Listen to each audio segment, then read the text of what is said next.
Olá, estimados irmãos, vamos em nome do nosso amado Salvador Jesus e com o auxílio do Santo e Bom Espírito dar continuidade ao estudo dessas lições. A quarta lição do ano, os frutos da fé. Vamos estudar o segundo tópico.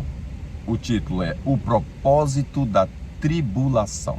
Então vamos ver por que nos acontecem algumas coisas menos boas. Por que Deus permite que as tribulações atinjam seu povo? Então, por quê? Romanos 5, 3 e 4 e 2 Tessalonicenses 1, versículo 4, diz assim: E não somente isto, mas também nos gloriamos nas tribulações, sabendo que a tribulação produz a paciência, e a paciência a experiência, e a experiência a esperança. Então está aqui um dos motivos da tribulação. O outro, vamos ver o que fala o apóstolo Paulo também em Tessalonicenses, diz assim: de maneira que nós mesmos gloriamos de vós nas igrejas de Deus, por causa da vossa paciência e fé, e em todas as vossas perseguições e aflições que suportais. Então nós vemos aqui, por que Deus permite tribulação? Para possamos ter mais paciência, ter experiência para com Deus e ao mesmo tempo esperança. Diz assim a pena inspirada, Maior Discurso de Cristo, página 10, diz assim: quando Deus permite provas e aflições, é para nosso proveito, para sermos participantes da sua santidade. Quando é recebida com fé, a prova que parece tão amarga e difícil de suportar será uma bênção. O golpe cruel que destrói as alegrias da terra será o meio de atrair o nosso olhar para o céu.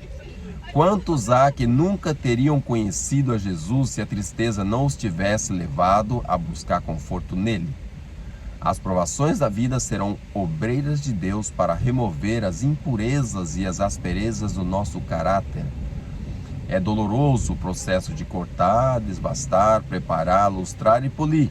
É difícil estar preso à roda de polimento, mas depois a pedra é apresentada pronta para preencher um lugar no templo celestial.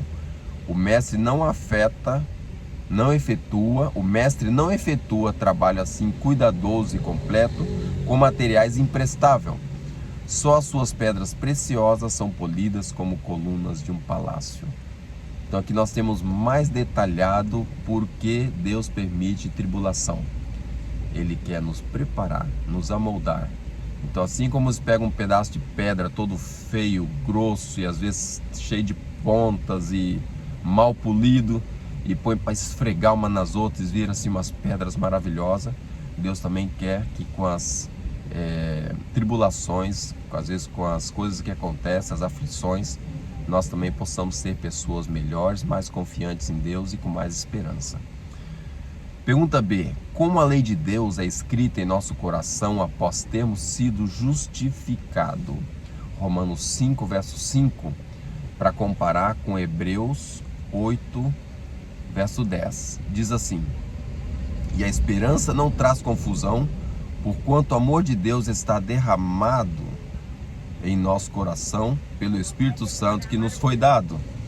Porque este é o concerto que depois daqueles dias farei com a casa de Israel, diz o Senhor.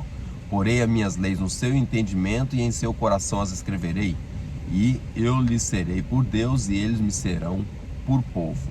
Então, como a lei de Deus é escrita no nosso coração após termos se justificado, é escrita por amor. Nós passamos agora a aceitar a lei de forma prática. Quando ela está no coração, a gente deixa sair para fora. Então, quando eu entendo que uma coisa não está correta, eu não faço. E por outro lado, eu entendo que é correto fazer uma coisa, eu passo a fazer. Mas porque está escrita no coração e não simplesmente na teoria, né? A segunda parte da pergunta diz assim: o que se verá em nossa vida? Mateus 6,33 diz: mas buscai primeiro o reino de Deus e a sua justiça, e todas essas coisas vos serão acrescentadas. Então o que nós podemos ver aqui nessa circunstância é algo muito simples. Quando vemos primeiro o reino de Deus, quando as coisas de Deus estão na frente, tudo o resto vem atrás. Mas às vezes não é que a gente busca primeiro o reino de Deus, depois vem só coisa boa. É que quando vem coisas menos boas, a gente aceita porque sabe que Deus está por trás de tudo. Então é interessante notar isso, né? Vamos ver o que diz a Mensagem Escolhida, volume 1, página 299 e 300. Diz assim: O ato de aceitar a Jesus valoriza o ser humano. O sacrifício de Cristo traz vida e luz a todos que o aceitam como Salvador pessoal.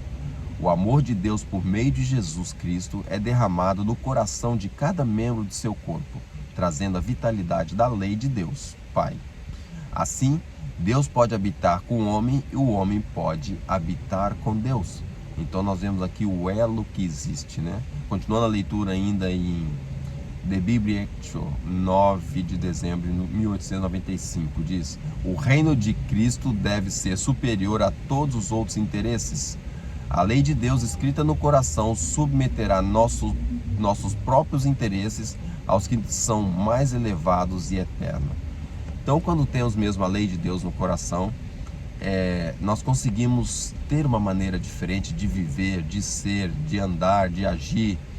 Todo o nosso ser muda e fazemos tudo o que é da vontade de Deus. Nós buscamos realmente primeiro o reino de Deus.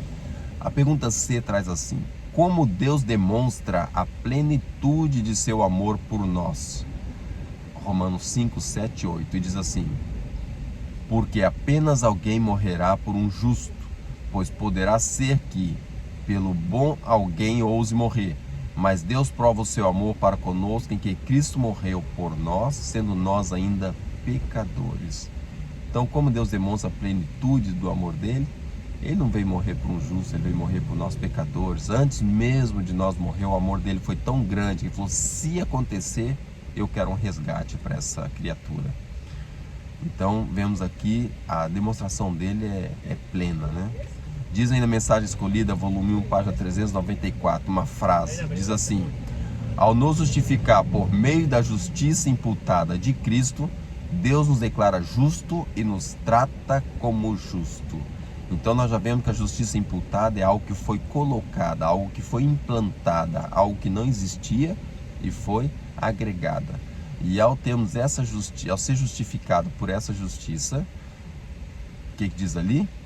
Deus nos declara justo e nos trata como justo. Então, como nós aceitamos a lei no coração, aceitamos Jesus na prática, na nossa vida, no cotidiano, então nós somos então justos diante de Deus pela justiça imputada de Cristo. Então, maravilhoso esse tópico, né? Traz aqui o propósito das nossas tribulações, das nossas aflições. É nos preparar e nos deixar pronto para o céu. Então, meu caro amigo, meu caro irmão, se você não tiver aflição, alguma coisa está errada na sua vida. Então devemos, toda vez que vier uma coisa que muda um pouquinho o aspecto normal e que nos tira do conforto, então devemos lembrar-se: louvado seja Deus, Ele continua me testando e me provando, é sinal de que eu sou uma pedra preciosa para o reino dele. Então que Deus nos abençoe, nos ajude para que possamos aceitar realmente a lei em nosso coração, aceitar a justiça imputada de Cristo e que possamos cada dia nos preparar para dentro em breve estarmos todos os celeiros do céu. É meu sincero desejo e oração de sempre. Amém.